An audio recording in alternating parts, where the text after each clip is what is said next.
Hello everyone! Welcome to my YouTube channel. My name is Maymay. Kung kayo ay mga dati ko ng subscribers, alam ninyong matagal talaga akong hindi nakapag-vlog. Halos isang taon na yata pa isa-isa lang yung vlog ko last year. And I think yung huli kong vlog is summer pa. And ngayon winter na naman. Hindi muna tayo sa skincare or sa mga tips. More on ang magiging vlogs ko sa mga susunod na araw at mga linggo at buwan ay puro tungkol na lang sa life updates ko. At ano nga ba yung mga nangyari sa akin? Bakit isang taon, mahigit na ako halos isang buong taon last year, hindi ako masyadong nakapag-vlog. And eto na guys, talagang sa totoo lang, ayoko sanang i-share to. Parang para sa akin, it's very private. Ayoko sana na mag-cause pa ng negativity. Feeling ko lang, no, baka makapag-cause pa ako ng negativity sa mga makakanood nito. Pero I realized na hindi naman siya negativity kasi talagang nangyayari to sa totoong buhay. Nakunan ako last year, mga kamamis, mga kabeshis ko dyan. And yun, I had a miscarriage last year. And sobrang nahirapan ako mag-cope up dun sa mga pangyayari. Minsan kasi nagiging taboo topic sa atin yung about sa miscarriage.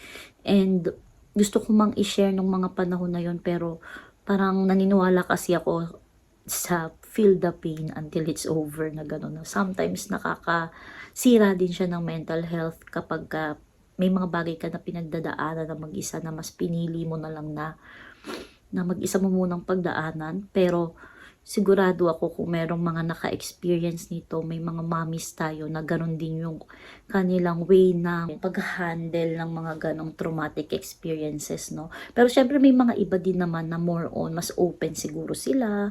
And ako kasi yung tipo nga na hindi ko siya agad na i-open. Simula last year, hindi ako masyadong nakapag-vlog kasi syempre nag-ready din kami parang 3 months before conception, nagpe-prenatal vitamins na ako, hindi na muna ako nag-skincare products talaga, yung mga alam kong bawal sa face. Syempre pagka may plano ka na magbuntis or yung preconception na timeline mo, parang naging maingat na ako sa mga ginagamit ko sa mukha. Wala muna akong nire-review talaga nung time na yun. Nakunan po ako nung, actually, nag-start siya nag-bleeding ako ng 5 weeks, 4 days. Hindi ko makakalimutan.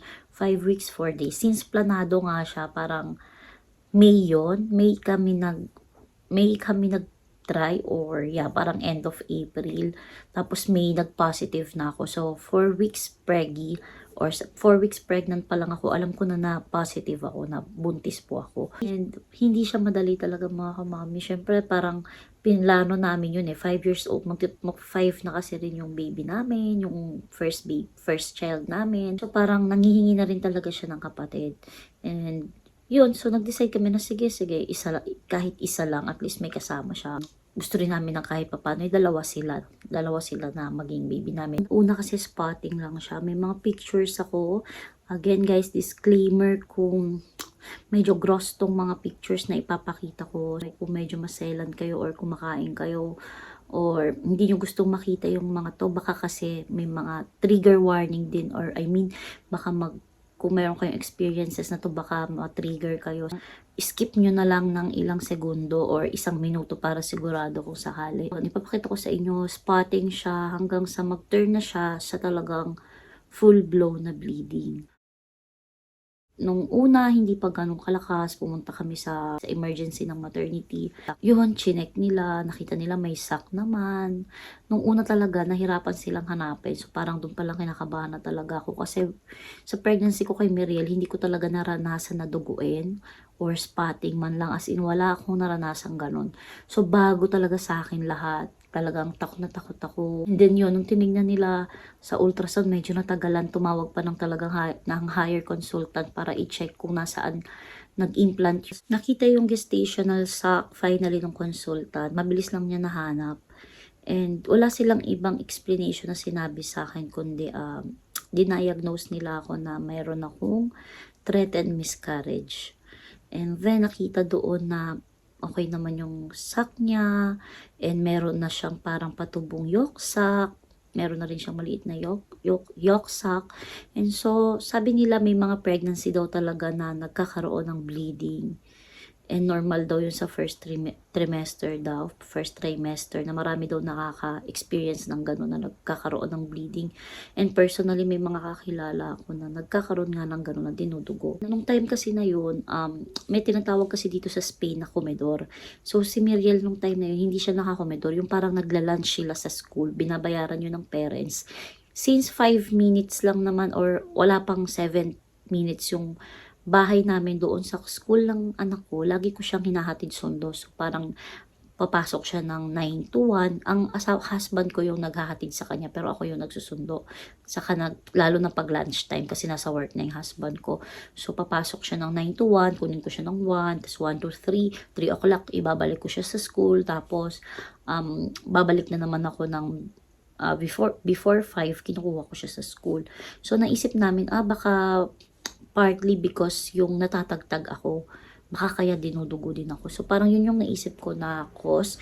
Kasi wala naman silang ibang sinabi sa akin bukod sa normal daw na may ibang mga pregnancy na ganun yung na-experience nila na dinudugo talaga sila. Wala silang ibang sinabi sa akin kundi reposo, it means like parang magpahinga or parang, pero hindi nila ako tinotally na strictly na mag bed rest lang ako. Pero sabi sa akin, more or less is dapat mag bed rest ako nung time na yun. Nagtry akong humingi ng pampakapit or yung progesterone sa atin or yung Dupaston. Kasi di ba madalas ganun yung nalalaman ko, naririnig ko sa mga friends ko.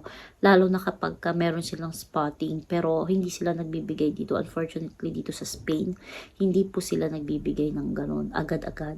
Wala kaming choice kasi mahigpit kasi dito hindi ka pwedeng makiusap na bumili sa pharmacy, kailangan talaga ng reseta. Akala ko, sige, normal naman yung ultrasound ko, 5 weeks, 4 days, may nakita naman. And then the next day, lalo pang lumakas yung pagbibleed ko. So talagang iba na yung nararamdaman ko, takot na takot talaga ako. Tapos yung para kang napupupo na pakiramdam, meron akong ganung pakiramdam. Tapos tuloy-tuloy lang yung pagbibleed ko and may mga lumalabas na buo-buo. So akala ko talaga lumabas na yung baby. And sorry kung masyadong graphic to So disclaimer again. Ito yung naging experience ko. Hindi ko pwedeng sabihin na lahat ng nakaka-experience nito, ganito rin yung magiging ending ng kanilang experience. Pero yun nga, naging mas malakas siya, pabalik-balik kami sa emergency ng maternidad or yung maternity emergency dito. Pero wala silang ibang sinasabi, kundi hindi nila ma-diagnose kung bakit ako nagkakaroon ng bleeding. Yun nga, madalas sinasabi na wala naman daw silang nakikita na hematoma, wala silang nakikitang ibang abnormalities kung bakit nagkakaroon ako ng pagdurugo. Wala kaming ibang choice kundi maghintay kasi may mga miscarriage nga na hindi talaga mapiprevent and usually daw is ang cause niya ay chromosomal abnormality. So parang ang hirap, 'di ba? Tagal 'yun ng 2 linggo o mas mahigit pa na everyday guys, everyday dinudugo ako. Hindi ko nga alam kung bakit ganun dito kung ganun ba talaga yung protocol nila dito sa Spain kasi alam ko normally pag sa atin yun talagang 'di ba confined ka na. Pero dito nung time na yun, so imagine nyo yung pain na na-experience ko noon na parang ganun katagal, tapos parang asa ka pa na walang magiging may mga pregnancy na ganyan pero nagiging normal pa. Pinag-total bed rest na ako nito pero syempre kailangan ko pa rin kumilos kasi kami lang ng anak ko madalas yung naiiwan dahil nga nag-work yung husband ko. So yun talaga yung mahirap din sa mga OFWs na katulad namin or sa mga katulad namin na nakatira na talaga kami dito sa ibang bansa. Wala ka talagang maaasahan kundi yung sarili mo kasi syempre kailangan din talaga mag-work ng husband ko. Nakailang echo ako or ultrasound ako, lahat talaga lumalaki naman. Nagkaroon na siya ng fetal pole. Pero nung 8 weeks na hanggang sa yung tuloy-tuloy yung pag-bleeding ko, nawalan ng heartbeat yung baby, walang heartbeat yung baby until pinapili kami kung magpaparas pa sa atin yung surgical nga or maglalagay na lang ng gamot sa para parang magkaroon ka ng contractions and kusang lumabas.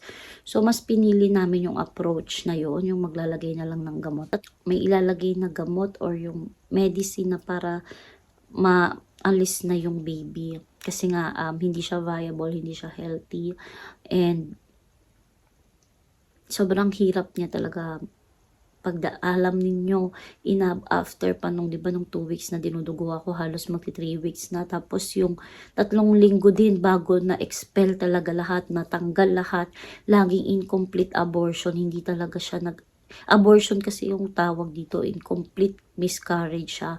Kasi hindi talaga lumalabas lahat. So parang inabot pa ng 3 dose nung gamot na yon para ma-expel lahat and makita na malinis na yung matres ko and naalis na talaga yung baby. Ang tanong ko talaga dun sa mga naunang OB na nagtingin sa akin, lagi nilang sinasabi is most probably daw is chromosomal abnormalities dahil 80% daw ng mga miscarriage ng mga mommies ay dahil doon. Kaya may mga problema yung embryo, especially lang sa 30s na rin ako. I'm 33 na, pero syempre hindi naman, bata pa rin naman daw yun eh. Kaya lang yun nga, madalas chromosomal abnormalities daw. So parang hindi ako masyadong naniniwala na yun. Kasi parang hindi naman nila tinitignan, wala silang chinecheck. Although tinest nila ako kung may mga coagulation ako, sa blood test, mga ganun, wala namang nakita. Yung last na OB, sinabi niya sa akin na chinek niya daw lahat ng mga ultrasound sa akin before and nakita niya na masyadong mababa yung pinag-implanta ng baby. More or less, malapit na daw sa cesarean scar ko noon. Kung saan yung nung pinanganak ko si Miriel, doon na daw nag-implant. So masyadong mababa. So I think yung risk ng miscarriage is talagang mataas. Dahil nga lalo tagtag ako, sinabi ko nga na pabalik-balik ako sa school, naglalakad ako. Although malapit lang siya pero may hagdan kasi isang floor lang naman. Pero syempre kung ganun pala na mababa pala yung pinag-implantan ng baby, ang taas nga ng risk ng miscarriage na hindi naman din agad na diagnose dito.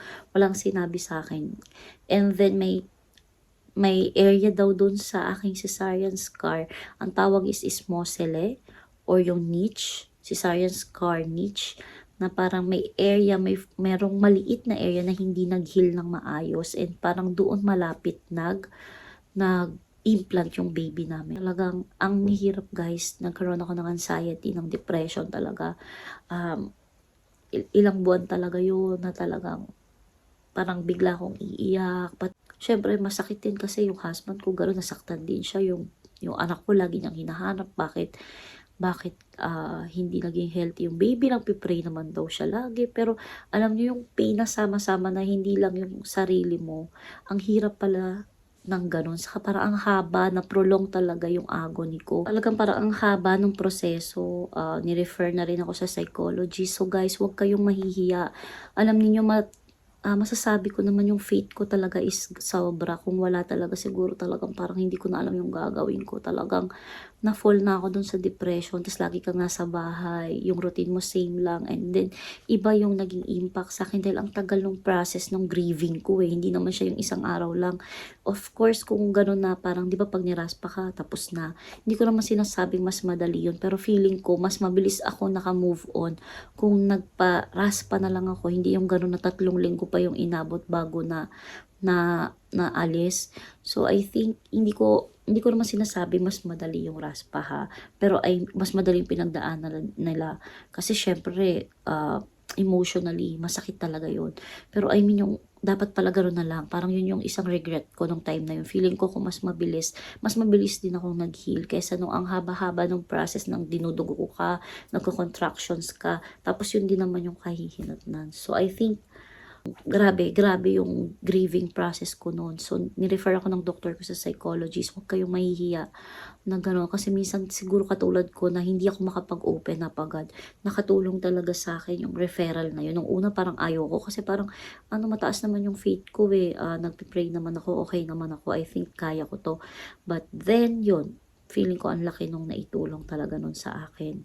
Yung pumunta ako, siguro nakatatlong punta rin ako until nalaman ko po mga kamamis na buntis ako.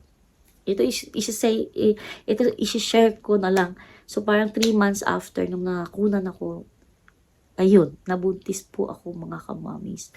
So doon ko muna tatapusin itong vlog ko. May part 2 ito. And then, doon ko na din isi-share sa inyo kung paano ko nalaman buntis ako after 3 months nung nakunan ako. Doon ko tatapusin to kasi gusto ko pa rin na positive yung magiging ending ng vlog na to. Kung na-experience nyo to mga momshies, I feel you hugs sa inyo talaga, yakap na mahigpit talaga dahil alam ko kung gaano kahirap to. And disclaimer, kung may experience kayo na ganito or naranasan nyo to, iba-iba naman tayo ng pwedeng ma-experience, hindi lahat nag-i-end sa katulad sa akin, sa unang nangyari. But I think yung pinaka-best na masasabi ko is laging merong hope. Kasi po ngayon mga kamami, 16 weeks pregnant na po ako. And isi-share ko sa susunod ko na vlog kung ano naman yung naging experience ko dito sa pangalawa and ano nga ba yung experience ng pregnancy after miscarriage. So, yun lang muna mga kamamis. Thank you so much for watching my vlog. Ingat kayong lahat and kailangan ko na umalis at susunduin ko na yung aking anak. Bye! Stay safe!